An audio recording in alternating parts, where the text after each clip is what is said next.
Bapak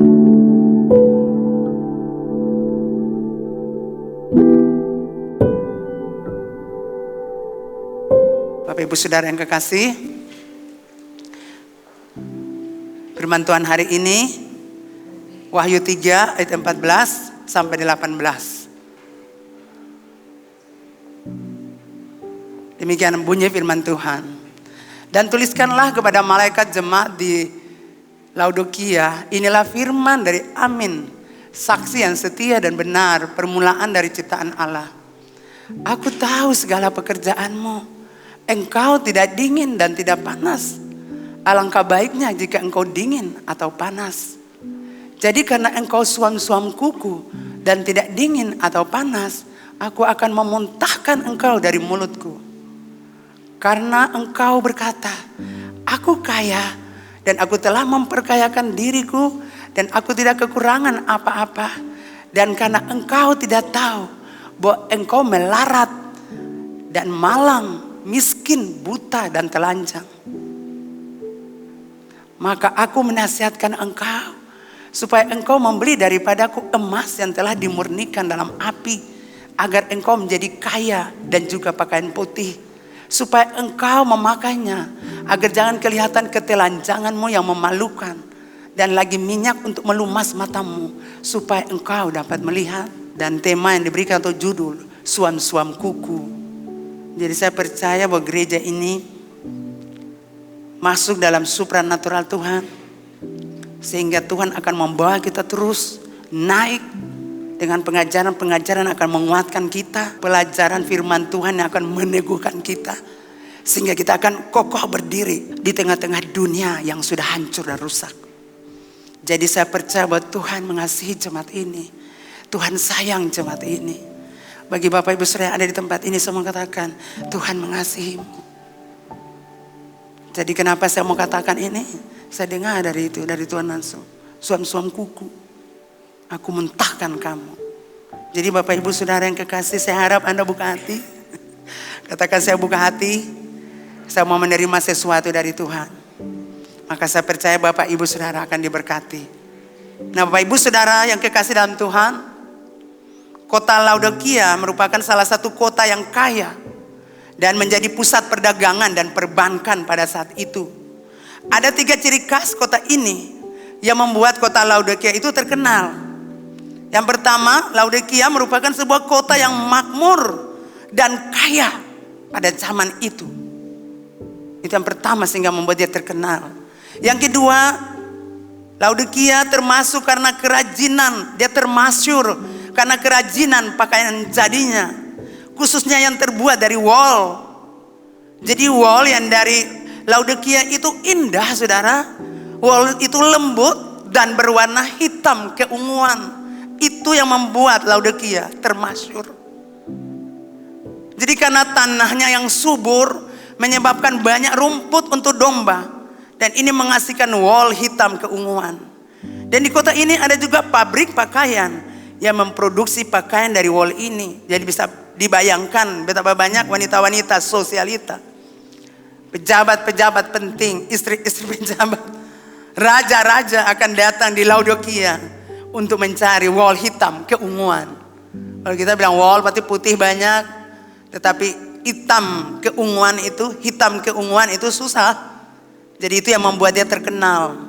Yang ketiga Bapak Ibu Saudara, Laodikia juga terkenal karena memiliki sekolah kedokteran yang bermutu. Ahli-ahli pengobatannya menemukan obat yang hebat, khususnya obat untuk mata. Dan yang paling terkenal adalah salep dari sejenis tanaman untuk telinga. Jadi kalau telinga sakit harus salep. Salep mata yang dibuat dari bubuk pirigia yang dicampur dengan minyak. Itu yang membuat Bapak Ibu Saudara, Laodikia itu sangat termasyur, sangat terkenal. Jadi kita bisa bayangkan bagaimana gereja yang ada di Laodikia. Kita bisa bayangkan bahwa jemaat-jemaatnya itu makmur, jemaat-jemaatnya itu kaya, jemaatnya itu tidak kekurangan. Nah, mentalitas Laodikia merambah masuk ke dalam kehidupan gereja dan jemaat di Laodikia Jadi kekayaan yang ada di luar sana membuat mereka kaya, membuat mereka termasyur, membuat mereka tidak kekurangan apa-apa. Itu juga dibawa masuk dalam gereja. Di dalam jemaat Laodikia kita bisa membayangkan bagaimana jubah-jubah indah dibawa masuk, pakaian wol hitam keunguan di dalam gereja. Kita bisa melihat bagaimana orang berpakaian, orang-orang punya semua itu berpakaian dan masuk dalam gereja. Dan kita bisa membayangkan, wow, gereja itu sangat megah, sangat luar biasa jemaatnya. Dalam segala kemegahan dan pujian yang diterima oleh Laodikia, tidak berbanding lurus dengan pandangan Tuhan Yesus terhadap kehidupan jemaat ini. Betul Bapak Ibu Saudara? Tadi kita baca mereka kaya, tidak kekurangan apa-apa. Mereka termasyur, mereka tidak susah saudara. Tapi Yesus melihat mereka. Dan Yesus berkata, aku akan memuntahkan engkau dari mulutku. Aku akan meludahi engkau dari mulutku. Aku akan membuang engkau dari mulutku. Orang bisa bilang kamu kaya. Orang bisa bilang kamu itu punya semua. Dan tidak kekurangan apa-apa. Dan orang melihat kamu sehat-sehat saja. Tapi saya mau katakan, aku akan memuntahkan kamu. Saudara, pandangan Tuhan itu berbeda dengan pandangan kita. Selalu pandangan kita itu terarah kepada masalah luar. Tetapi Tuhan Yesus selalu melihat masalah hati. Amin. Masalah hati itu yang Tuhan lihat saudara. Bagaimana datang dengan pakaian-pakaian yang mewah. Dari wol hitam keunguan. Tapi Tuhan Allah melihat hati mereka di dalam gereja. Betul Bapak Ibu Saudara. Mereka boleh datang dengan semua kemegahan mereka. Tapi Yesus tahu hati mereka. Betul? Jadi kadang-kadang orang salah melihat. Karena kita ini selalu, makanya Tuhan bilang kamu tuh buta. Cuma lihat luar saja. Tapi dalam sih lihat. Selalu kita berpikir baik ya, doi ini hebat juga ya. Tapi Tuhan bilang, beta muntah kamu orang. Nah Bapak Ibu Saudara, tidak seorang pun tahu kapan benih Injil ditaburkan di sana di Laodikia. Tetapi kemungkinan Epapras yang mendirikan gereja Laodikia. Karena pada saat itu Rasul Paulus ada di Efesus dalam perjalanan misionarisnya yang ketiga. Jadi gereja ini mulai memburuk. Pada zaman Yohanes menulis surat Wahyu, kondisi gereja sangat menyedihkan. Jadi Bapak Ibu Saudara bisa membayangkan kekayaan, keuangan, kehidupan mereka yang mewah. Tetapi ketika masuk di gereja, kondisi rohani mereka itu sangat menyedihkan. Kondisi mereka itu sangat-sangat membuat hati Tuhan sedih. Jadi seperti Farisi dan ahli Taurat, berpakaian panjang-panjang putih bersih. Lalu kita lihat, waduh rohani sekali mereka. Tapi di dalam ada tulang belulang. Ada kotoran dan sampah yang berbau busuk. Bapak Ibu Saudara, ayat 15, aku tahu apa yang kalian lakukan. Aku tahu apa yang kamu, segala pekerjaanmu aku tahu. Kamu buat apa di gereja aku tahu. Amin Bapak Ibu. Kamu bergerak di gereja aku tahu. Kau sembunyi apa di gereja aku tahu. Aku tahu semuanya. Orang tidak melihat, aku melihat. Karena mata Tuhan menjelajah seluruh muka bumi. Amin Bapak Ibu. Dia lihat kita saudara. Sudah tadi biasanya kalau saya mau naik khotbah saya suka duduk situ puji-pujian itu. Awal saya selalu tanya, Bapak, apa lagi yang saya mau bilang? Setiap saat saudara. Saya bersyukur Bapak bahwa saya ada di sini. Taruh saya di altar, taruh saya di belakang mimbar. Satu kehormatan buat saya. Tapi melewatinya sulit sekali. Melewatinya banyak air mata. Tuhan bicara buat saya. Tadi itu kamu lihat. Kamu ada di belakang suamimu. Kamu tidak mengeluh. Tidak menggerutu. Untuk melayani aku. Menopang pelayanan suamimu. Kamu tidak pernah mengeluh. Saya lihat saya lagi jalan-jalan urus pakaian baptis.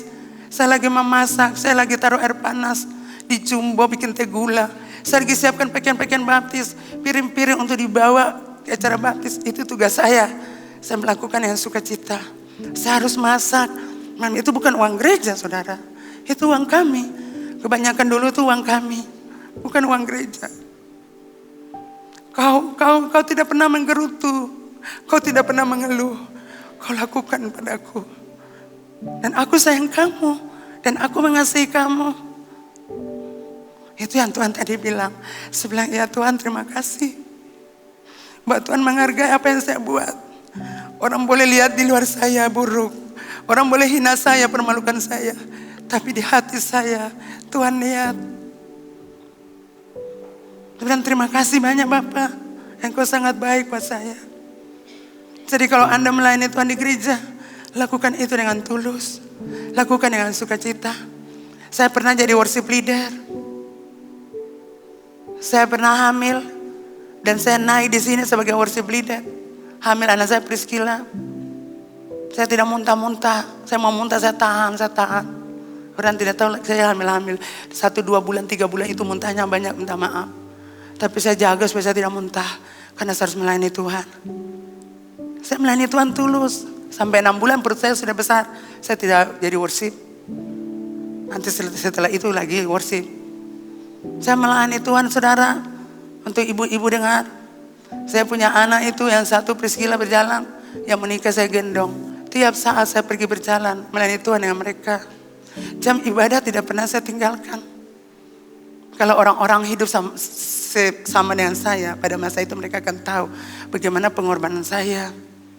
Naik ke mobil, turun mobil, saya bawa kedua anak saya. Yang satu di pangku, yang satu duduk. Kadang kalau harus jalan lagi karena jalannya jauh, satu pegang Priscilla, pegang kaki saya, punya kaki celana jeans, yang saya gendong. Saya 3 minggu sudah bawa anak saya Priscilla untuk acara KMD Waitatiri. Saya lakukan semua itu yang sukacita. Saya hamil besar, malam mau pergi rumah sakit, saudara. Saya harus timba air di perigi, sentuh itu berapa meter di bawah. Saya harus cuci semua, bersih semua. Dalam keadaan ketuban saya sudah pecah dan saya tidak tahu. Saya bersihkan rumah semua. Saya pergi dengan Vespa dengan suami saya. Jadi tadi Tuhan bilang, kamu ada di belakang suamimu, tapi kamu tidak pernah menggerutu. Kamu tidak mengeluh. Dan kamu lakukan semua itu. Kamu lihat gereja ini. Waktu hujan-hujan mau turun, kau bawa makanan, hujan-hujan mau turun, kamu tetap berdiri bersyafaat. Saya tahu Ibu Dina tahu doa saya. Orang kerja tapi saya harus berdiri bersyafaat. Hujan berhenti, tidak boleh turun, apalagi lagi cor-cor. Dan semua hamba Tuhan yang sesama yang saya Bapak Reno beritahu. Jadi kalau Anda melayani Tuhan dengan baik. Jangan Anda tuntut Tuhan berkati saya, tapi Anda tidak melakukan tugas Anda dengan baik untuk Tuhan. Saya tidak pernah bermimpi ada di sini, saudara. Tapi buah ketaatan saya kepada Tuhan, penghormatan saya kepada Tuhan, maka Tuhan bawa saya ada di sini. Bapak Ibu diberkati, lakukan sesuatu dengan cinta. Saya selalu bilang, Tuhan, saya tidak bisa balas cinta Tuhan. Saya tidak sanggup balas itu. Kalau saya tengok ke belakang, saya di sampah Tuhan. Siapa yang angkat saya dari sampah? Tuhan. Jadi saya tidak bisa balas kasih itu. Sampai kapanpun, sampai akhir hidup, saya akan terus melayani Tuhan seumur hidup saya. Saya ingin menyenangkan hati Tuhan, karena saya tidak bisa balas kasih Tuhan. Aku tahu apa yang kau lakukan. Kalau kamu menggerutu, Tuhan tahu. Kalau kamu mengeluh, Tuhan tahu. Sudah tidak pernah tahu kalau ada kesalahan, lalu saya dipersalahkan oleh suami saya. Kalau bisa saya berdiri, saya mati, berdiri kering-kering di tempat. Tapi saya lewati itu semua dengan baik, dalam penghormatan akan suami saya.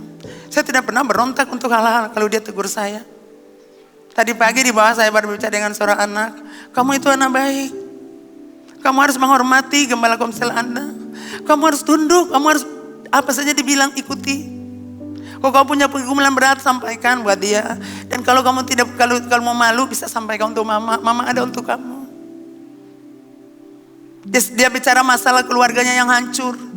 Dan saya bilang, dia merasa sakitnya luar biasa. Dia menangis dan saya bilang, Anda tidak perlu malu. Karena semua keluarga punya persoalan. Mama papamu punya persoalan. Dan banyak anak muda punya persoalan. Dan tahukah Anda, sebelum Anda lahir di bumi, Tuhan sudah taruh tujuan untuk Anda.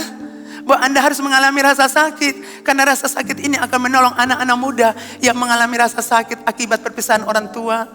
Jadi kamu harus tetap berdiri. Kamu harus kuat. Karena orang butuhkan Anda punya rasa sakit itu. Tidak perlu malu saudara. Untuk semua hal yang memang perlu orang butuhkan kesaksian itu supaya menolong orang lain. Bapak Ibu diberkati. Jadi engkau hamba-hamba Tuhan, para pelayan Tuhan, lakukan semua itu dengan tulus. Lakukan dengan hati jujur dan murni. Tidak boleh Anda punya hati yang bercabang. Tidak boleh Anda punya hati yang lain, saudara.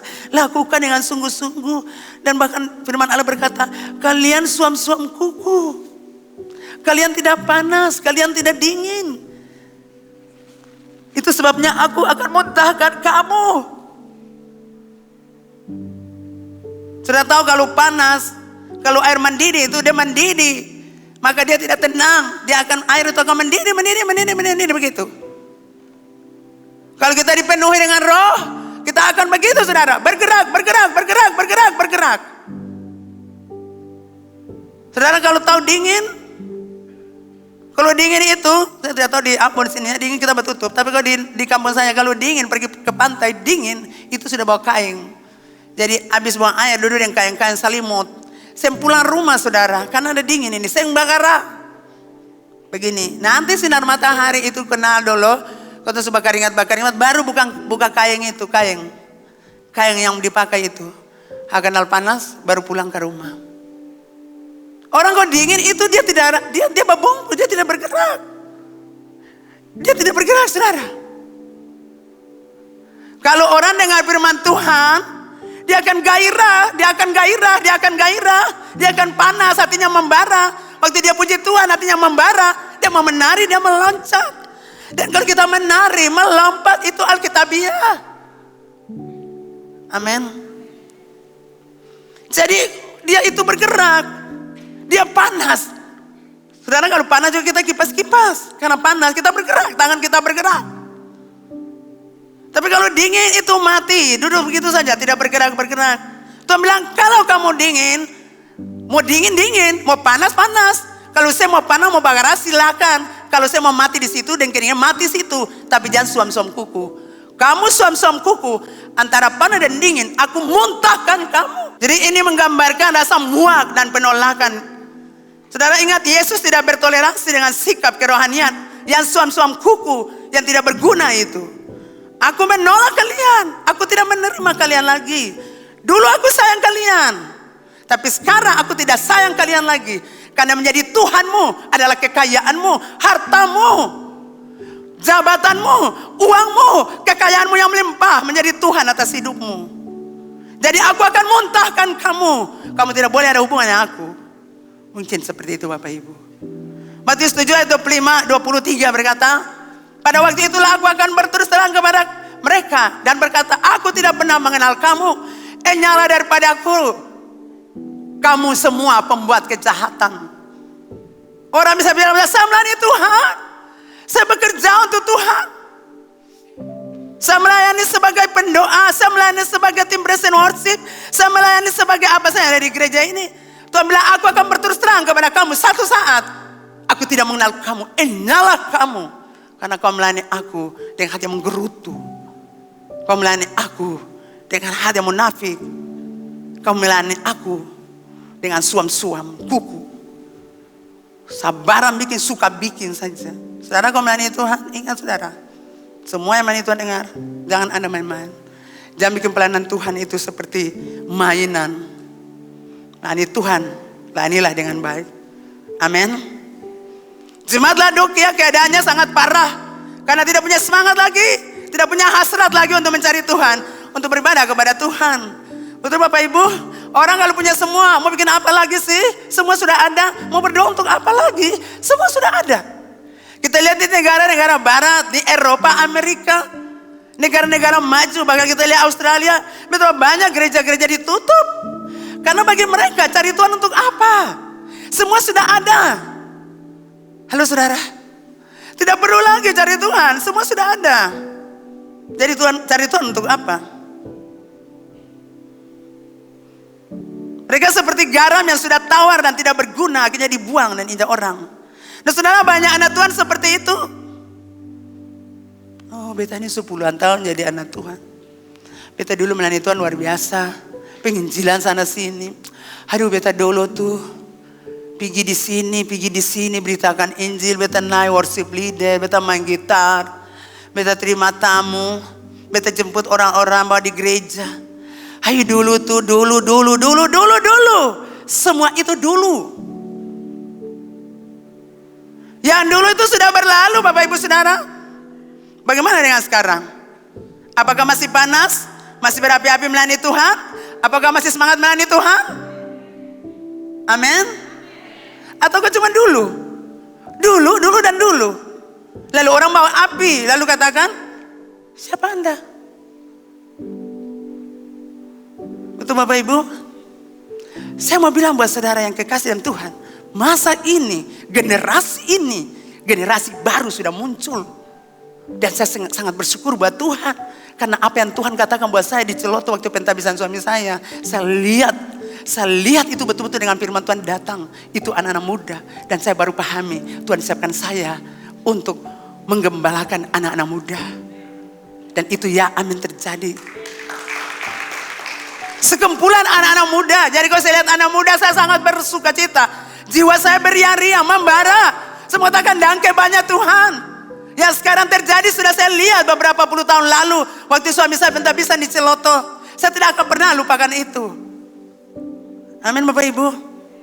Dan saya baru memahami waktu saya bertobat, saya terpanggil. Tuhan kasih saya penglihatan supranatural. Dan saya baca itu, panggilan Tuhan untuk Yeskel. Jadi saya baru pahami sekarang Tuhan memanggil saya. Saya tidak sekolah pendeta saudara. Untuk menjadi profesi sebagai pendeta. Tapi saya dipanggil Tuhan Allah secara khusus. Amin saudara. Halo. Saya tidak jadi sekolah itu saudara pendeta. Saya kuliah di dunia sekuler di Unpati. Tapi Tuhan Allah panggil saya. Saya terpanggil untuk menjadi gembala buat Bapak Ibu Saudara. Untuk memimpin generasi ini. Yang Tuhan sudah bilang akan berapa puluh tahun lalu di Celoto. Jadi kalau saat ini generasi baru muncul, saya mau katakan, bagaimana dengan generasi yang dulu? Dulu semangat, dulu berjuang, dulu berdoa, dulu menopang gembala. Di manakah Anda? Adakah Anda setia sampai saat ini? Amin Bapak Ibu. Kayaknya kemarin Pastor Riri bilang, siapa pun cita-cita jadi pendeta angkat tangan. Sekolah cita-cita jadi pendeta supaya nanti jadi apa tuh? Profesinya pendeta. Tapi siapa yang mau terpanggil? Tidak semua orang terpanggil. Karena sekolah pendeta saya masalah, tapi jadi gembala masalah, jadi hamba Tuhan masalah. Makanya kemarin saya bilang, saya sudah semaput, sudah mau akhiri hidup saya, tapi Tuhan bangun belum selesai. Saya sudah koma lagi, tapi Tuhan bangun ini belum selesai. Saya bangun, buka saya punya mata, lebar diri. Artinya begitu berat pergumulan sebagai seorang gembala. Kadang tidak bisa tidur, kadang pikir banyak hal. Tapi saya sangat senang dengar kesaksian dari hamba-hamba Tuhan yang mengatakan komsel-komsel mereka berkembang. Hati saya bersuka cita ketika penginjilan terjadi. Di lapangan Merdeka banyak jiwa-jiwa yang dibawa homsel, dibawa ke youth, dibawa ke gereja. Setiap hari Rabu ada pujian penyembahan yang naikkan di tempat ini oleh ibu-ibu yang hebat. Yang berjuang di dalam pernikahan. Tapi sampai saat ini bertahan. Dan saya bilang dangke Tuhan, itu yang saya rindukan dan Tuhan taruh di hati saya. Jadi Bapak Ibu Saudara, panggilan itu berbeda, amin. Saya ingat waktu pimpinan sinode dan datang dengan sekretaris umum, Ibu Dewan Apostolik dan pimpinan sinode berdoa siapa yang akan menggantikan Pastor John. Dan semua keputusan jatuh pada Ibu. Kami tidak membutuhkan jawaban Ibu. Kami tidak mau dengar apa jawaban Ibu. Itu artinya lakukan. Tidak boleh jawab yang bisa, kasih orang lain juga atau alasan-alasan lain. Kalau sinode sudah kasih keputusan, Anda bikin. Tidak boleh berontak. Kami tidak mendengar, mau mendengar Ibu berbicara untuk kasih jawaban. Ini sudah oke. Itu panggilan saudara. Dan di tengah-tengah itu saya lihat Tuhan menguatkan saya untuk berdiri. Saya bilang saya akan berdiri untuk jemaat hidup Ambon. Sekalipun saya lagi goncang, tapi saya akan berdiri Tuhan. Saya sudah berjanji untuk pimpinan saya akan berdiri. Dan saya akan tetap berdiri untuk Bapak Ibu Saudara. Bapak Ibu Saudara, jemaat Laodikia kaya dalam harta benda dunia ini. Dan mereka merasa bahwa mereka tidak butuh apapun. Mereka tidak perlu Tuhan lagi. Kekayaan dunia ini memberikan perasaan puas diri yang palsu. Kita bisa lihat Lukas 12 ayat 19. Sesudah itu aku berkata kepada jiwaku, jiwaku ada padamu banyak barang. Bertimbun untuk bertahun-tahun lamanya. Beristirahatlah, makanlah, minumlah, dan bersenang-senang. Sudah lihat? Ini kepuasan diri yang palsu. Harta kekayaan jabatan kita bertimbun-timbun, saudara dengar. Tidak bisa puaskan jiwa dan roh kita. Karena kebutuhan jiwa dan roh itulah firman Allah. Sedangkan kebutuhan daging kita, jasmani kita, itulah makanan. Tetapi jiwa dan roh kita butuh Tuhan, perlu Tuhan. Amin. Jadi jiwa kita, roh kita harus dikasih makan firman Tuhan supaya kita kuat. Dan daging kita harus makan makanan 4 sehat, 5 sempurna, 5 kolesterol. Jadi saudara, kekayaan dunia ini menyebabkan mereka merasa puas diri. Puas diri yang palsu. Sepertinya mereka itu puas, seperti mereka bahagia. Tapi mereka telah meninggalkan Tuhan. Sama dengan bangsa Israel, saudara. Dalam Ulangan 32 ayat 15 sampai 18. Sama saudara. Sebab itu Bapak Ibu jangan mengejar kekayaan dunia ini. Kejar Tuhan Allah gunung batumu. Kejar Tuhan Bapak Ibu Saudara, maka semua itu akan dikasih Tuhan bagi Bapak Ibu Saudara. Katakan amin. Jangan kejar harta dunia. Orang lihat bahwa Anda itu puas dan bahagia. Tapi saya mau katakan, itu kepuasan palsu. Karena sesuatu dari Tuhan itu selalu indah. Amin Bapak Ibu. Bapak Ibu diberkati. Jadi jangan seperti bangsa Israel. Sudah makan, sudah kenyang, sudah gemuk, lupa Tuhan. Tuhan beta sudah gemuk, beta sudah punya semua. Untuk apa lagi Tuhan? Beta cari Tuhan. Buang-buang waktu saja. Beta kan mesti kerja lain. Lalu beta harus duduk menyembah Tuhan. Beta harus berdoa. Apa beta sing capek Tuhan? Jadi jangan seperti bangsa Israel saudara. Yang tadi saya bilang, nanti saudara pulang baca di rumah Ulangan 32 itu. Ayatnya yang ke-15.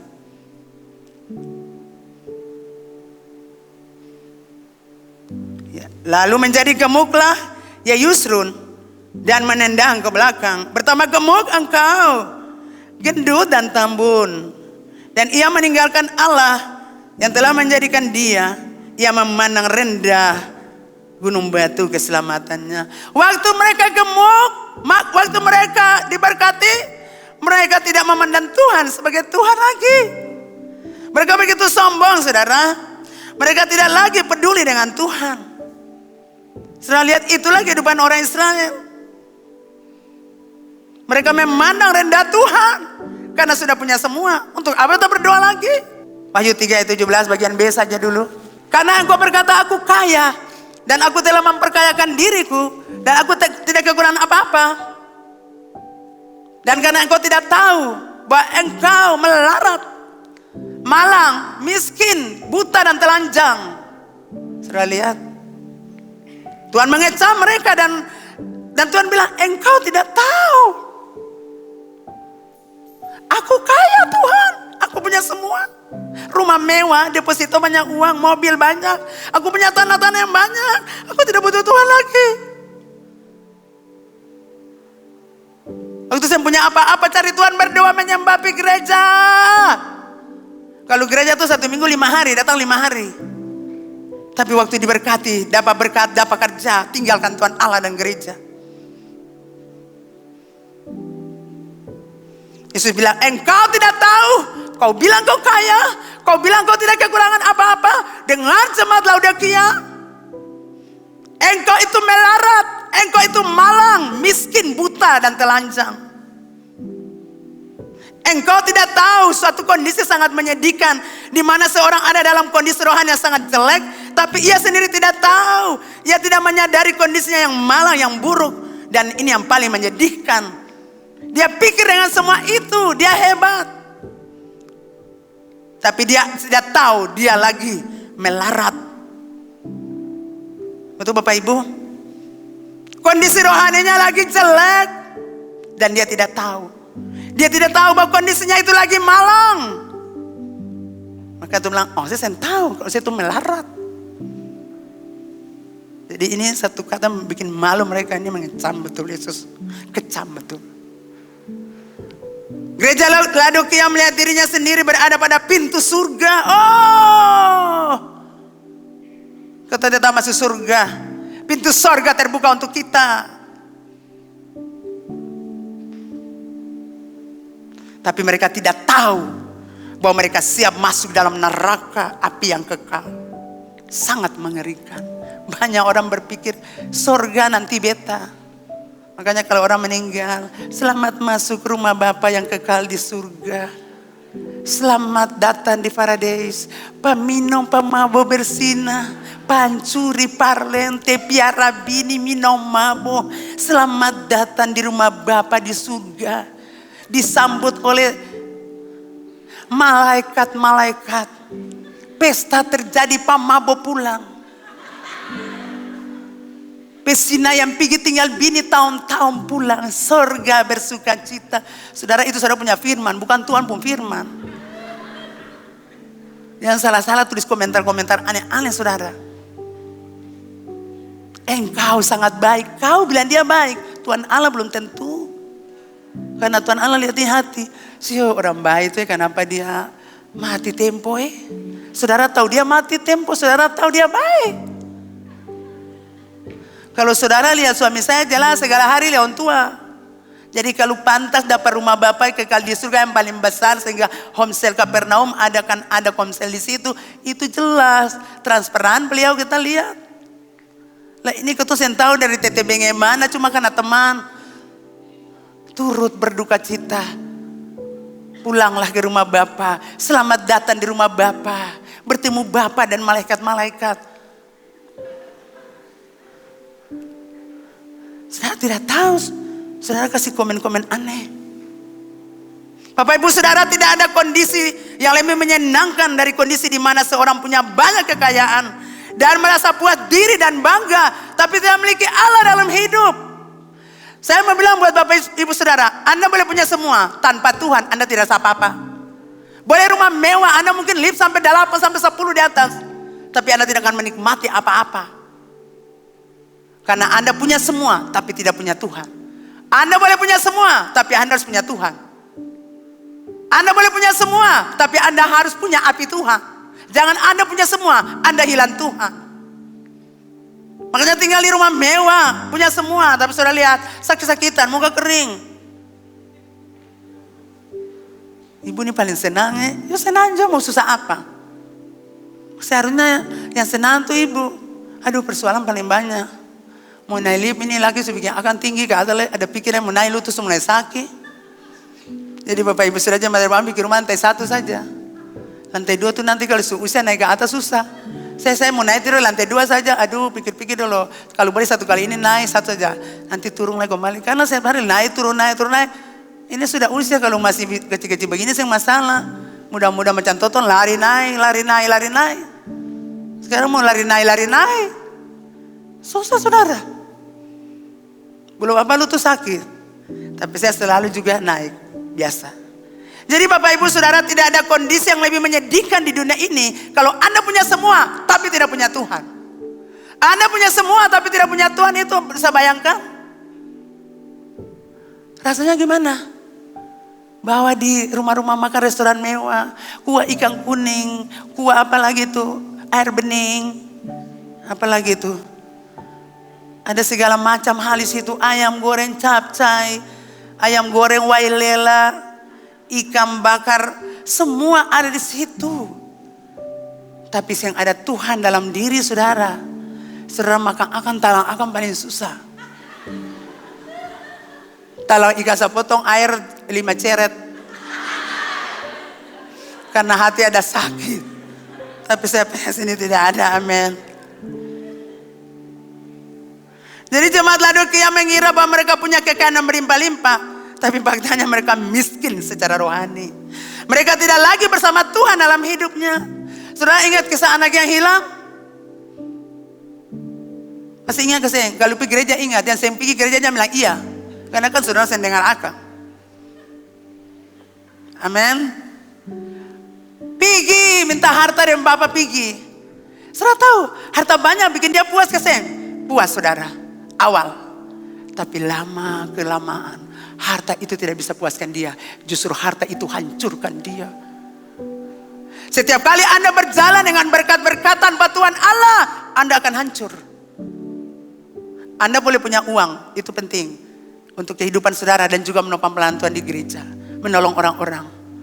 Tapi jangan Anda ambil itu untuk keinginan daging Anda. Anda akan hancur dan kembali ke titik nol. Betul saudara? Betul? Punya harta banyak tapi akhirnya harta hancurkan dia. Jadi kalau kita punya semua tapi harus punya Tuhan. Sebab tanpa Tuhan kita tidak bisa menikmatinya. Itu akan hancur, uang banyak hancur, entah di mana. Lalu kita belajar juga dari anak yang di rumah bersama Bapak. Tiap hari bersama Bapak. Waktu anak itu pulang. Saudara bayangkan, dia pulang kerja keras. Ada apa pesta-pesta apa di rumah. Oh saya pulang. Saya mau masuk. Bapak bilang mari. Adik pulang ketemu bersuka. Bapak saya ada otak. Beta tiap hari jaga Bapak. Beta bersih rumah, beta pel rumah. Beta urus kambing domba di ladang panas hujan. Beta sampai pernah pacaran lagi. Cuma beta ingin kambing domba saja di utang-utang sana. Pas kasih gembala dong. Beta sen tahu diskotik di mana, KFC di mana. Beta sen tahu amplas ACC di mana, perganti beta pun baju. Beta cuma pakai baju pergi kambing domba, baju panjang-panjang per jaga kambing domba, baju saya pernah cuci lagi. Lalu Bapak panggil beta masuk, Bapak saya ada otak Bapak. Bapak kapan bikin pesta per beta? Halo? Hidup di Bapak tahun-tahun. Tapi saya mengenal Bapak. Saya mengenal isi hati Bapak. Anda perlu mengenal isi hati Bapak. Bapak di surga. Dan Anda perlu juga mengenal isi hati Bapak yang ada di gereja ini yang memimpin Anda. Bapak itu bukan masalah gender perempuan laki-laki. Perempuan laki-laki sama Bapak. Jadi saya berdiri sebagai Bapak buat saudara. Jangan lihat saya perempuan. Saya berdiri sebagai laki-laki, sebagai Bapak. Sebagai pemimpin buat Anda. Amin. Anda perlu mengenal isi hati pemimpin Anda. Anda perlu mengenalnya. Anda perlu mengasihinya. Anda perlu mendoakannya. Amin. Itu anak yang baik. Dia mengenal isi hati bapaknya. Dia mengikuti visi bapaknya. Dia menopang visi bapaknya supaya terjadi. Dia mengerti pikiran bapaknya. Bapaknya sudah pikir apa, dia sudah lakukan akang. Cuma beberapa kali kalau beta duduk, mama minum air ya. Itu anak kecil-kecil di batu yang dandan-dandan tuh. Biasa itu Ece atau Talia kalau beta sambil di bawah, mama minum air. Iya betul, ini beta mau minum nih, belum sempat diambil. Lihat tuh, apa yang ada beta pikir mau minum air. Talia atau ini nih, Ece sudah bawa untuk saya minum. Itu yang saya bilang, itu luar biasa. Mereka mengerti saya. Tiap hari dandan saya, jadi mereka tahu. Halo? Coba Anda berusaha mengenal pemimpin Anda. Mengenal isi hatinya. Anda berusaha untuk apa?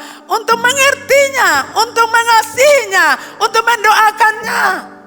Supaya Anda tahu siapa pemimpinmu itu. Bapa rohanimu itu. Amin. Tadi saya sudah bilang masalah pemimpin bukan gender ya. Laki-laki dan perempuan sama. Amin. Amin saudara. Jadi laki-laki pun persoalan yang ruwet baru datang beta bicara. Amin saudara. Entah masalah pernikahan Anda atau masalah apa yang rusak, datang di beta karena Tuhan Allah taruh akan beta mulut. Beta harus bicara apa buat saudara. Amin Bapak Ibu. Dan beta terpanggil untuk itu. Dipanggil Tuhan khusus untuk hal itu. Jadi Bapak Ibu Saudara bayangkan, seharusnya Anda datang bersuka cita dong. Itu kan momen sukacita. Dia harus duduk menikmati momen sukacita dengan Bapaknya. Amin. Aduh, Bapakku bersuka cita, aku juga harus bersuka cita. Ini Bapak bersuka cita, anak punya sakit hati, dendam, kebencian. Saudara berkat apa yang saudara terima dari sini? Tuhan bicara buat beta, ini kasih tahu dong. Sudah lama ada di gereja ini saudara. Bertahun-tahun dari Amboina sampai ada di sini nih. Tapi Anda tidak pernah mengalami sukacita Tuhan di gereja. Anda seperti anak yang kakak tadi itu. Orang lagi bersuka cita menikmati. Tuhan, beta rindu Tuhan. Tuhan hadir buat beta, Tuhan jamah beta. Tapi Anda tidak masuk dalam momen di mana kita berpesta dengan Tuhan. Seharusnya kalau kita berpesta dengan Tuhan, kita harus bersuka cita dong. Bapak ngomong sesuatu buat beta, beta mau senang, beta mau angkat tangan puji Tuhan. Anda tidak mau, karena hati Anda penuh kebencian, dendam, sakit hati, kemarahan, tidak mau mengampuni. Anda punya hati culas. Halo? Angkat tangan saja susah, bukankah kita senang ketemu Bapak? Kalau kita ketemu teman-teman kita di mana saja, dia jauh, hei, Koko Robert, Koko. Halo? Pasti begitu keseng? Kok semua jadi aneh? Atau ketemu Ibu Dina, biar ada, Ibu. Saya mungkin Ibu Dina, saya mungkin itu mayat. Kita harus angkat tangan, kita bataria. Kalau mereka yang bataria, kita akan lompat-lompat. Ibu, atau ambil kitabnya atau warta jemaat. Ibu, supaya dia lihat kita. Amin. Amin Bapak Ibu. Ya, kita harus angkat tangan waktu memuji menyembah Tuhan. Bapak Ibu susah sekali angkat tangan buat Tuhan. Menari aja susah. Ya Bapak-bapak, ayo ketemu laki-laki sama-sama menari. Mama Leni jajak ketemu menari, Bapak ketemu bencong kah? Atau ini bukan homo. Siapa yang bilang Anda homo? Anda yang bilang sendiri.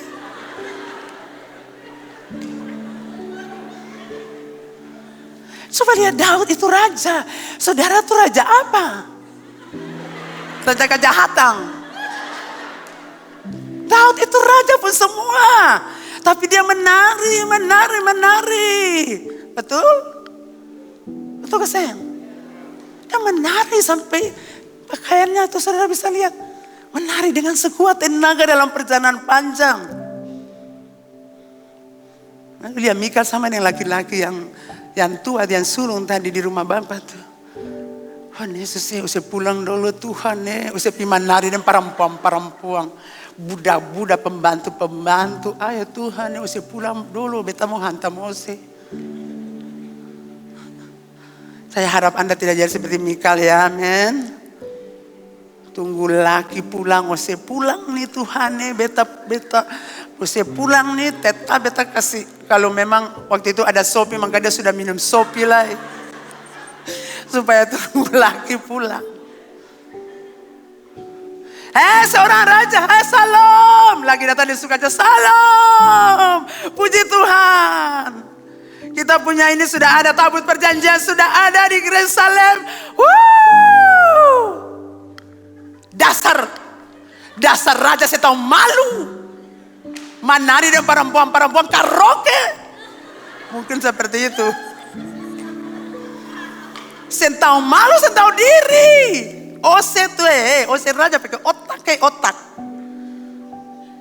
Ose tuh otak sedikit, ose pemimpin, ose raja. Ose bikin malu saya pun diri yang budak-budak itu Dia bilang, beta akan lebih gila lagi. Beta akan lebih talanjang lagi. Per menari, per Tuhan. Amin saudara. Saat-saat saya menyembah Tuhan di rumah, Tuhan bilang buat beta Leni, kamu harus menari buat saya. Banyak orang menyanyi tapi tidak menari. Kamu harus menari ya buat saya. Segala hari beta menari. Jadi kalau Anda tidak menari di rumah, susah di sini menari. Karena Anda tidak terbiasa. Tapi saya di rumah menari, di jalan aja di mana saja. Saya akan menari. Pom bensin kalau saya pergi kemana, istirahat pom bensin, saya akan menari. Rumah gini. Tidak mengapa orang bilang saya gila, tidak peduli. Mereka yang gila bukan saya. Amin.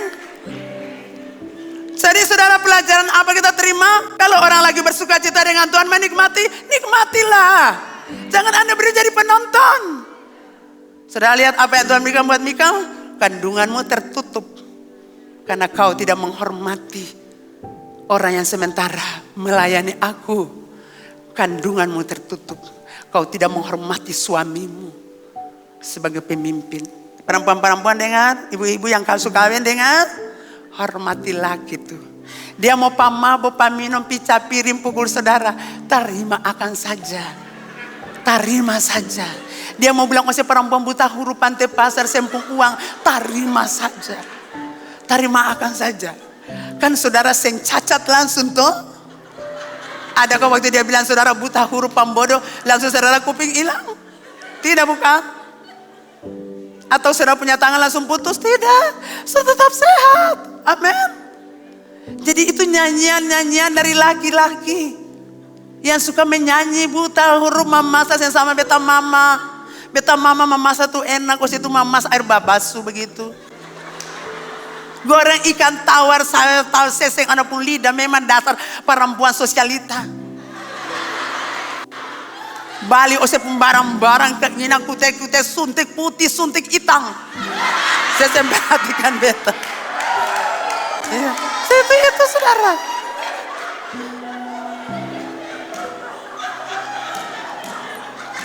Haleluya, saya percaya kita diberkati. Dari nikmati hadiah, kau tertawa-tertawa. Saya heran saudara, orang lagi tertawa, Anda tuh yang Anda pikiran Anda di Seram Timur, Seram Barat, Maluku Utara, Maluku Tenggara. Tidak ada di sini. Kalau orang tertawa-tertawa tidak beli tahu saudara, amin. Kalau orang di atas tertawa beli tidak? Saya beli. Di rumah juga Anda sempat tertawa. Lah kalau di sini tertawalah. Hahaha. Begitu saja. Nikmati hadirat Bapa, nikmati pesta dengan Bapa. Apostel bilang ibadah itu perayaan, bukan ibadah penguburan. Itu betul, ingat apostel bilang ingatan ibadah itu pesta. Karena itu perayaan berpesta dengan Tuhan Allah. Ibadah itu jangan seperti penguburan. Amin. Malam kudus atau ingat dalam susah menangis penuh. Lah ini Tuhan ada ketemu mau pesta nih saudara. Halo, kenapa mau menangis lagi? Halo putih-putih Yerusalem. Wanita-wanita tidak perlu menangis, nanti di rumah baru menangis. Di sini ini pesta. Senang dengan Tuhan, dangkel Tuhan. Beta berdoa kursi kosong tapi beta lagi ada puji Tuhan, haleluya. Amin. Aduh kursi bolong-bolong laki bolong duduk sini. Tapi beta percaya Tuhan akan taruh dia duduk di sini. Saudara susah terlalu banyak. Ada dia menangis sampai tak hek-hek. Kita harus bersuka saudara. Boleh menangis karena kita bersuka. Tapi jangan terus menangis sampai tak hek-hek. Karena Tuhan ada. Saya harap jemaat hidup Ambon harus menikmati pesta di sini. Harus menikmati hadirat Tuhan. Jangan seperti kakak yang sulung. Datang dengan hati sakit. Sakit hati, luka hati, pahit hati, kebencian enam. Akibatnya tidak menikmati. Orang-orang datang berpesta dengan adiknya dan bapaknya. Tapi dia kehilangan momen kebahagiaan. Momen sukacita bersama dengan bapaknya. Makanya kalau gereja muka kering terus. Mukanya kering, kerontang. Bapak Ibu diberkati. Iya, jemaat Laodikia mengira bahwa mereka punya kekayaan berlimpah-limpah. Tapi faktanya mereka miskin secara rohani. Mereka tidak lagi bersama Tuhan dalam hidupnya. Jadi kisah anak yang hilang tadi dari bagian kita. Kita rubah cara pandang kita. Di gereja kita bersuka cita, ibadah kita bersuka cita, kita senang. Karena kita menikmati momen kegembiraan sukacita bersama Tuhan. Hidup bergelimang harta dan dunia, tapi miskin secara rohani. Dan banyak orang Kristen mengaku Kristen, tinggikan dia punya diri, tinggikan dia punya hati. Tapi saudara tahu dia seperti Farisi. Merasa diri suci. Padahal seperti Farisi. Saudara mari kita transparan. Kita apa adanya. Tidak ada artinya bagi seseorang untuk mempercantik tubuhnya. Kalau dia tidak mempercantik jiwanya atau batinnya. Semua pakaian di dunia ini tidak bisa mempercantik seseorang. Yang karakternya jelek, karakternya rusak dan buruk. Ya, kalau karakter kita rusak, buruk. Maka pakai pakaian apa sebagus apapun. Muka kita tetap itu saja. Satu, tidak picak. Papaya masa muda. Pisang masa sembatul. Jadi ketemu deka, aduh Tuhan, Sama dengan duri babi. Ketemu dia takut lah. Sama dengan singa kehilangan anak. Kata dia kata takut. Jadi percantik diri bagus. Tetapi percantik ini dulu. Inner beauty. Baru luar. Pakai baju mahal lagi, lipstick mahal lagi, bikin muka bagus lagi, rambut kriwil lagi, rambut konde lagi. Tapi kalau hati culas, muka tetap tunjukkan culas. Katakan amin. Terjadi toh. Nah Bapak Ibu Saudara, ciri-ciri orang Kristen dan suam-suam kuku. Kita lihat orang Kristen suam-suam kuku. Satu, secara lahiriah dia ikut Tuhan, tapi hatinya tidak serius. Itu orang Kristen suam-suam kuku. Secara lahirnya dia ikut Tuhan, tetapi hatinya tidak serius. Dia ke gereja, dia baptis. Sementara ada mau baptis lagi itu. Saat teduh pagi, doa, baca firman, melayani Tuhan, penginjilan dan sebagainya. Jadi asyir, jadi pendoa dan sebagainya. Tapi semua itu dilakukan tanpa semangat, asal-asalan saja, tidak sungguh-sungguh. Itu orang suam-suam kuku.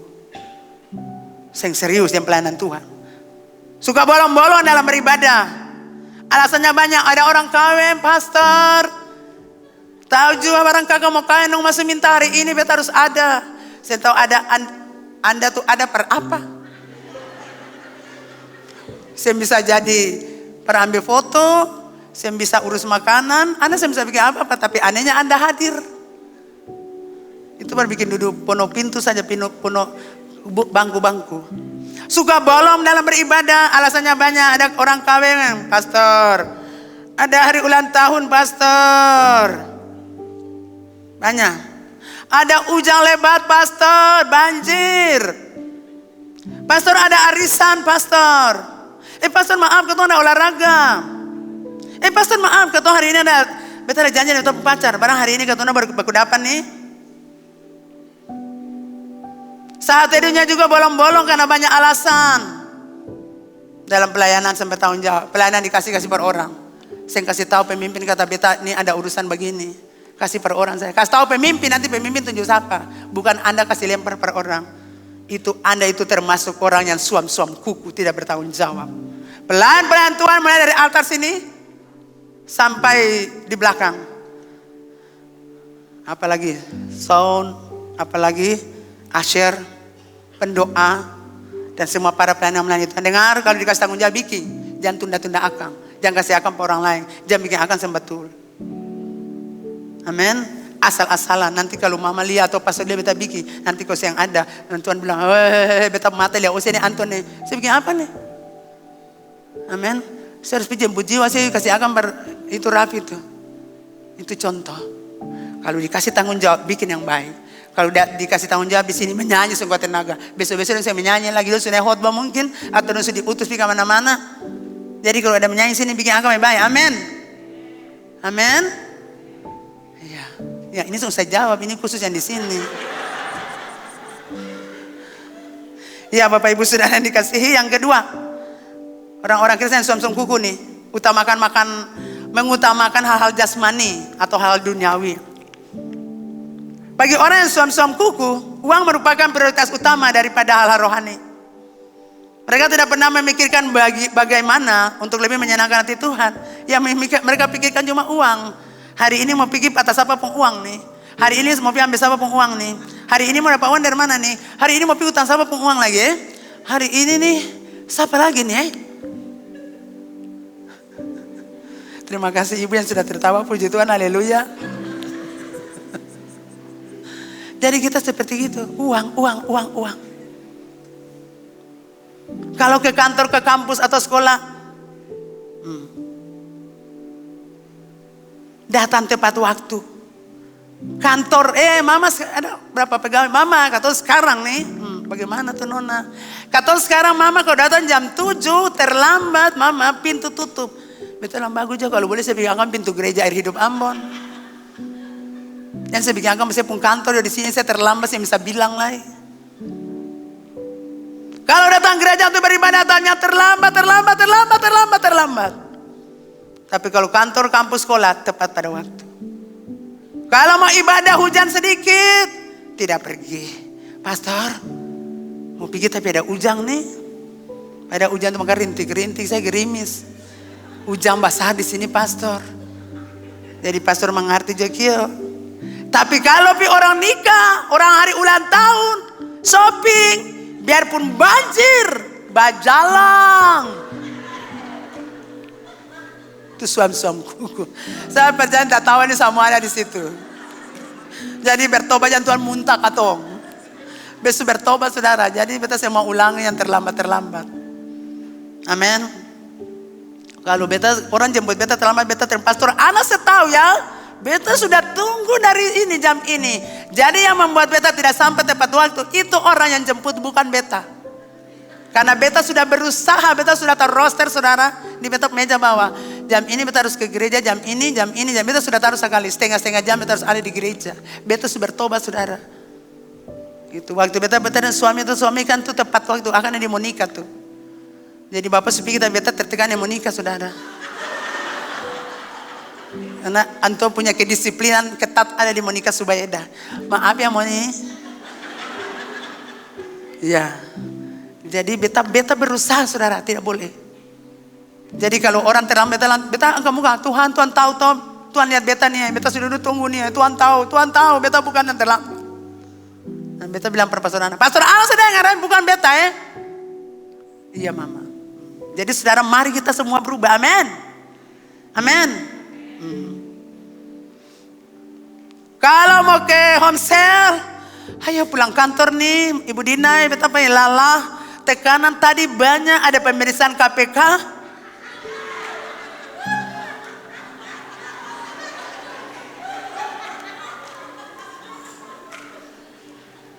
Jadi Ibu Dina tahu juga beta paling capek. Ya puji Tuhan Ibu, nanti minggu depan Tapi kalau mau pergi kuliner, sekalipun akan ada di Tulehu, sekalipun akan di Hatu di Alang Liliboy, kuliner baru dibuka, ikan kuah asam padis, babi kecap, babi rica-rica. Maka selamat tinggal home sale, lala hilang, capek hilang, kuliner sampai di Liliboy. Itu suam-suam kuku. Tapi saya tahu di sini tidak ada, amin. Tidak ada di sini, amin. Bilang itu bukan beta. Tapi kalau memang Anda jangan bikin dada begitu. Dilarang keras. Kalau Anda itu jangan bikin begitu. Tidak boleh.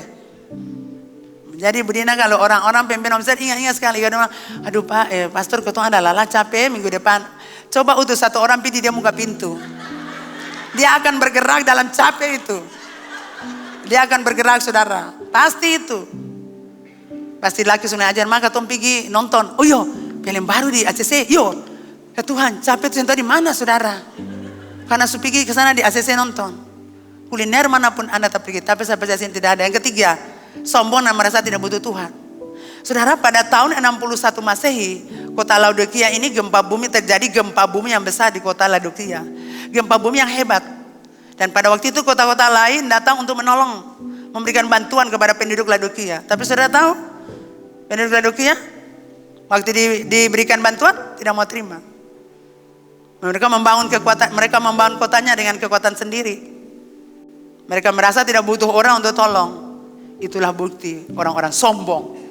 Sudah sombong orang kasih uang saya mau ambil. Sudah sombong orang mau kasih beras tidak mau ambil. Sudah sombong tidak punya orang mau berkati tidak mau. Itu sombong namanya. Saudara kalau kita memberkati orang itu berarti Tuhan taruh sesuatu di hati kita untuk lepaskan berkat. Saya tidak tahu saudara.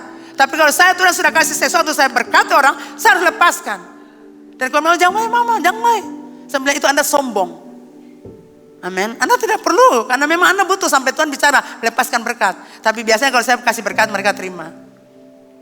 Jadi orang-orang sombong tidak mau ditolong. Katakan saya tidak mau begitu, saya rendah hati. Kita memang perlu orang lain tolong kita saudara. Amin. Kita butuh Tuhan dan kita butuh orang lain untuk tolong kita. Ketika kita perlu bantuan. Amin. Jadi jangan sombong. Orang suam-suam kuku dengar. Itu 3 poin tadi. Jadi Anda yang suam-suam kuku dengar. Anda harus bertobat. Dosa yang Anda simpan menyebabkan Anda tidak bisa panas, tidak bisa maju. Tidak bisa merasakan damai sukacita dari Tuhan secara penuh. Dan banyak orang berusaha untuk maju tapi tidak bisa maju-maju. Karena terikat dosa.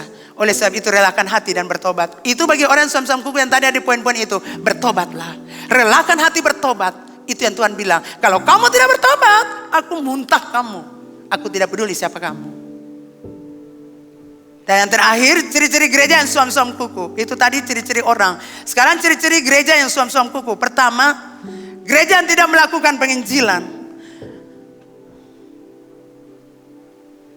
Gereja yang tidak melakukan penginjilan itu gereja suam-suam kuku. Saudara, gereja harus memberitakan Injil dengan setia. Amin. Katakan amin. Kristus harus diberitakan sebagai satu-satunya harta yang sangat berharga, melebihi semua kekayaan kita di dunia ini. Amin. Yesus harus diberitakan. Jangan kita bicara berkat, berkat, berkat, berkat, mujizat, mujizat, mujizat. Anda harus sampaikan pribadi Yesus Kristus yang memberikan berkat itu untuk orang lain.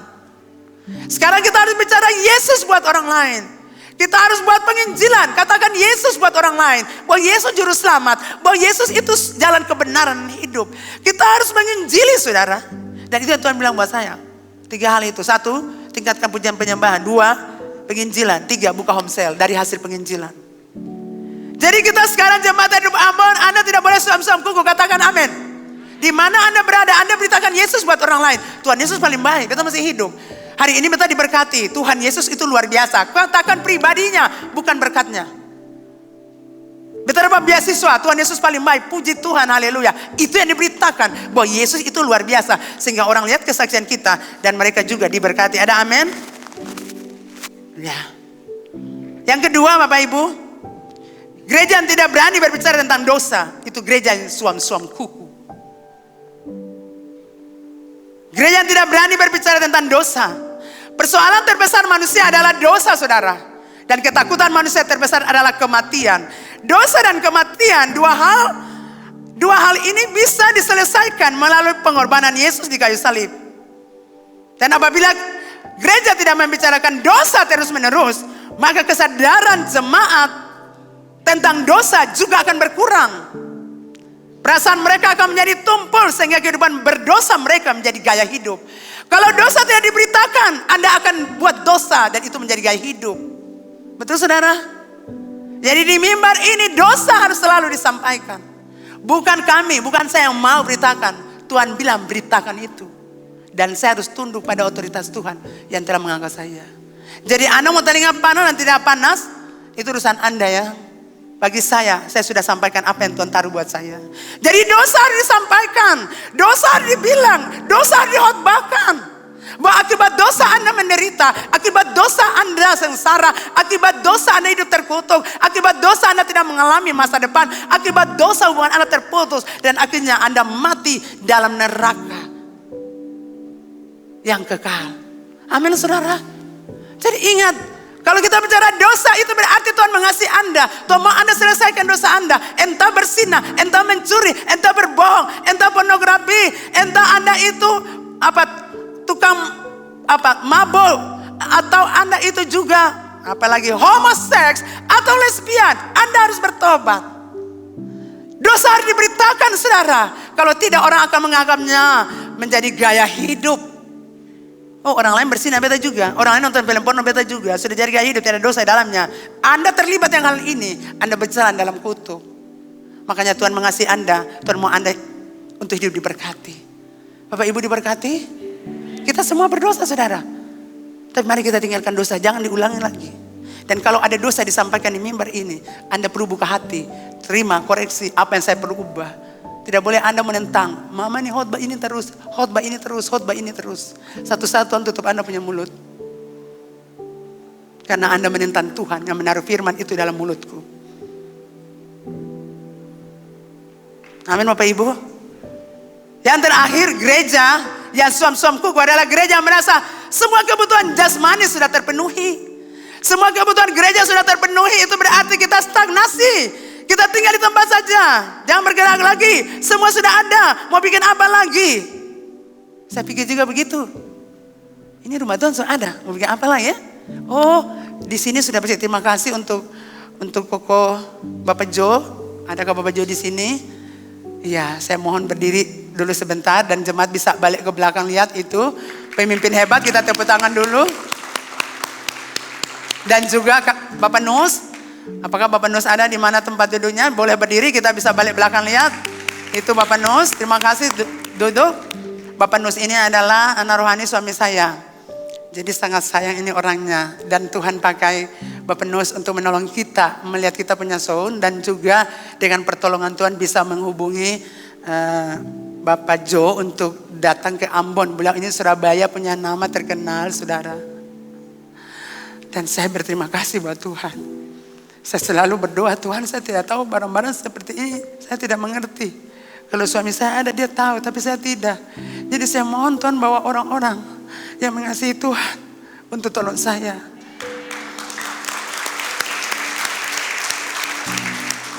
Dan saudara lihat semuanya pada bagus bukan?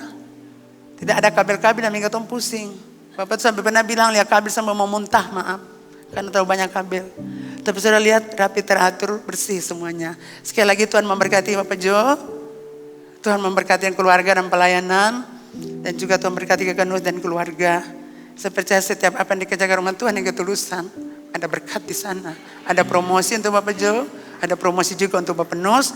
Pelayanannya yang ada di Nabire. Beliau juga seorang pendeta. Jadi Bapak Ibu Saudara yang dikasihi Tuhan. Tuhan itu sangat baik. Saya pikir kan sudah ada, mau bikin apa lagi? Tidak saudara. Kita tidak berhenti, semua ini sudah ada berhenti. Gereja harus bergerak. Amin. Anda harus bergerak. Bergerak untuk apa? Ikuti kegerakan Roh Kudus yang sementara bekerja di masa percepatan di mana dunia sudah tinggal sedikit lagi. 1 detik selesai dunia. Dan saudara dan saya terpanggil untuk bergerak mengikuti kegerakan Roh Kudus. Penginjilan. Beritakan Yesus buat orang lain. Bawakan ke gereja sehingga ribuan orang akan datang. Seperti apa yang dinubuatkan gembala kita. Ribuan anak muda akan berlari masuk di gereja. Anda percaya atau tidak, bagi saya tidak peduli. Yang saya tahu setiap nubuatan yang dilepaskan oleh pemimpin yang rapi Tuhan Allah itu akan terjadi. Dan saya klop juga dengan apa yang waktu itu acara Prophet Thomas Cerian di Batam. Saya ingat Tuhan berbicara buat saya, banjir jiwa akan terjadi di gerejamu. Setiap pagi saya klaim doa ini, banjir jiwa terjadi di karya hidup Ambon. Dan ribuan anak muda akan berlari masuk di sini. Anda percaya tidak? Saya tidak peduli. Bagi saya setiap nubuatan yang dilepaskan oleh pemimpin urapi akan terjadi. Pasti terjadi. Pasti terjadi. Pasti terjadi. Ribuan orang akan datang. Bukan supaya kita sombong dan pamer diri. Tidak. Tetapi supaya nama Bapa dimuliakan. Saya sudah bilang semua staf kemari. Tidak boleh ada persaingan dengan gereja yang lain. Saya tidak suka persaingan. Karena saya melayani Tuhan dengan ketulusan. Jiwa dibawa kepada Tuhan. Saya sudah selamat. Saya mau orang lain selamat. Saya sudah mengenal Tuhan dengan cintanya. Saya mau orang mengenal Tuhan dengan cintanya. Saya sudah melihat bagaimana Tuhan mujizat untuk rumah tangga hancur. Dan saya akan bawa orang-orang hancur datang supaya rumah tangga dipulihkan. Saya selalu bicara untuk orang-orang, boleh suamimu pergi, istrimu pergi, tapi saya akan berdiri berdoa. Pulihkan Tuhan, pulihkan. Karena saya percaya doa orang benar besar kuasanya. Ketika kita berdoa, surga bergerak. Dan mujizat-mujizat supranatural akan terjadi. Dan saya melihat semua staf berjalan dengan urapan hebat. Sehingga banyak hal mereka saksikan buat saya. Dan itu membuat hati saya senang. Terima kasih untuk semua pastor-pastor yang telah mendukung pelayanan ini. Homesel semakin maju. Dan anak-anak muda siap. Karena penuaian untuk anak muda sangat dahsyat. Dan setiap anak muda harus terlibat masuk di dalam hal ini. Entah Anda sebagai pengajar, entah Anda sebagai apa saja di gereja, Anda harus terlibat. Saya senang dengan kesaksian Pastor Lady, seorang anak komselnya berkata, Pastor saya siap, saya ingin melayani Tuhan. Waktu dia masih di ruangan Anda bilang, Pastor saya senang. Tidak ada orang yang kasih tahu dia, tidak ada kan orang baru. Tapi saya lihat, Pastor saya ingat ini, saya di Jogja saya melayani. Dia suka melayani, iya saya suka melayani. Dia sudah dapat SK-nya. Dan dia berkata, Pastor saya siap untuk melayani. Dan tadi saya sudah lihat di ruang anak. Saya selalu berdoa dan saya lihat mujizat terus terjadi saudara. Sebelum Tuhan bawa anak-anak ini perlu orang-orang yang betul-betul radikal tentang kebenaran. Supaya anak-anak ini bertumbuh sesuai kebenaran. Saudara kalau saya lihat berita-berita yang dikirim oleh pemimpin kami itu. Khususnya di grup istri gembala. Saya aduh Tuhan ini bagaimana generasi ini. Tapi Tuhan saya akan berdiri. Jadi saya harap orang-orang tua, ibu-ibu tolong. Jangan Anda anggap remeh anak-anak kecil dengan HP. Itu sangat berbahaya. Anda tidak tahu homoseks, lesbian sudah masuk di dalam HP itu. Dan kalau Anda tidak perhatikan, Anda kasih HP buat anak, Anda tidak kontrol, anaknya Anda jatuh di dalam hal itu. Akan ada perzinahan di situ dan akan ada aborsi terjadi ketika Anda punya anak hamil. Kalau Anda tidak berdiri, siapa mau berdiri? Halo ibu-ibu, Anda berhenti gosip, Anda berhenti menangis, Anda berhenti dengan komplotan-komplotan penggosip. Anda harus berdiri sekarang untuk anak Anda. Kami akan berdiri di sini untuk anak Anda, tapi Anda harus berdiri untuk menopang kami. Tadi saya senang ya saudara, saya lihat Kendra kan pakai kemeja gaya pemimpin tuh. Dia tapi ya dari gayanya kita tahu dia pemimpin ya. Dia bawa tas itu, laptop. Saya bilang, sini, kok itu apa? Ini kakak ini punya mah. Lalu ini laptop. Oh, kakak ini bilang, mama dia mau ini worship, lagu-lagu sudah siapkan. Lalu mama mana? Mama kirain ada sakit. Berdoa saya lain kali bilang berdoa dalam nama Yesus kirain sembuh. Terjadi dalam nama Yesus. Oke? Iya. Iya mama. Saudara dia berjalan dengan itu. Saya bayangkan anak-anak Singapura karena waktu itu kita bawa anak-anak tuh pelayanan anak tuh di Singapura itu kan anak-anak itu kayak begitu. Saya bilang waduh hebat sekali. Lihat jalan itu santai begitu tapi dengan tas itu saudara laptop yang kakak ini punya. Saya bilang itu luar biasa. Baru saya lihat satu saya kira tepuk tangan buat Tuhan. Itu anak-anak itu luar biasa saudara, amin. Itu baru saya lihat satu. Kakak Pita bilang buat saya, mama kemarin saya cerita tentang ini di Komsel anak terus. Satu orang anak dia baru masuk, saya kenal itu siapa kan baru masuk. Terus saya bilang jadi anak-anak tidak boleh sama orang Farisi ya. Orang Farisi itu sangat sombong. Miss, itu sudah dihotbahkan ibu gembala. Lah tahu dari mana? Saya biasa ikut ibadah dengan mama saya. Mama gembala sudah bicara seperti itu. Bahwa orang Farisi itu sombong, jangan hidup seperti itu. Aduh, itu anak kecil. Tidak tahu dia berapa tahun itu. Lalu saya bercerita ingat ya. Kalau ada sakit-sakit mama mau bawa di orang berobat dukun-dukun pupu. Tidak boleh ya. Miss, kakak Pita itu juga sudah dibicarakan. Sudah dihotbah ibu gembala di atas. Bahwa kalau sakit tidak boleh pergi di orang-orang berobat. Aduh.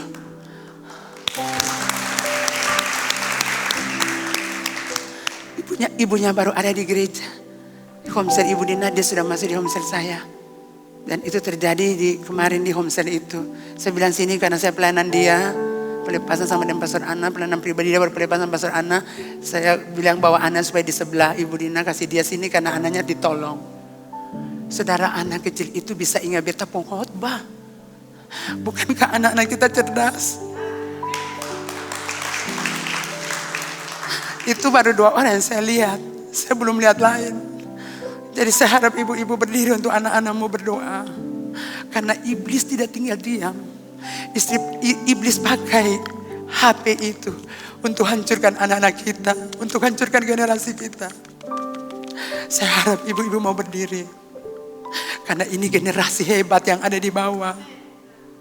Satu saat dong akan berdiri di sini. Satu-satu akan penginjilan ke luar negeri. Satu-satu jadi camat, jadi wali kota, jadi bupati. Mungkin juga jadi gubernur, kita tidak tahu. Tapi Bapak Ibu punya anak-anak itu anak-anak yang luar biasa. Baru 2 orang saya lihat. Dan saya akan melihat bahwa anak-anakku itu hebat. Jadi saya harap Bapak Ibu tidak boleh katakan mereka bodoh. Atau Bapak Ibu saudara pukul mereka dan kata-kata caci maki. Berhenti Bapak Ibu, itu anak-anak hebat. Saya tidak bisa membayangkan anak itu berbicara seperti itu. Selesai mau pulang homesel, dia bilang mama beta ingin ketemu mama gembala, beta mau dapat tangannya mama gembala dulu berkotong pulang. Saudara lihat, itu kan sudah diajarkan oleh guru-guru gereja anak. Bagaimana menghormati otoritas. Anak-anak yang pernah tahu perpuluhan diajar oleh guru-guru gereja anak. Ada seorang ibu bilang mama beta punya celengan 2. Karena beta punya anak setiap saat kasih perpuluhan dia punya celengan sendiri, adanya juga sama. Mereka juga sudah sisihkan, mereka punya akhir tahun. Jadi masing-masing anak punya 2 celengan.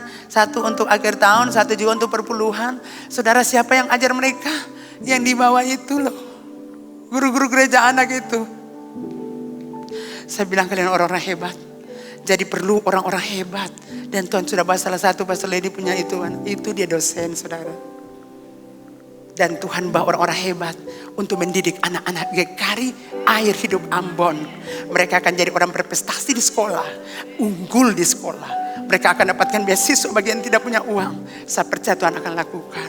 Dan semua yang percaya katakan amin.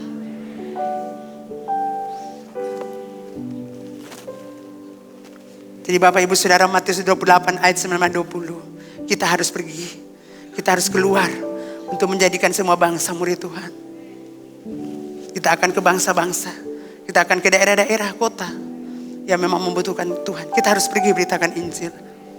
Seberapa pentingkah Yesus bagi Bapak Ibu Saudara? Apakah Yesus menjadi nomor 1 dalam hidupmu? Biarlah rohmu menyala-nyala melayani Tuhan. Jangan suam kuku. Engkau akan dimuntahkan karena engkau tidak berguna bagi Tuhan dan kerajaannya.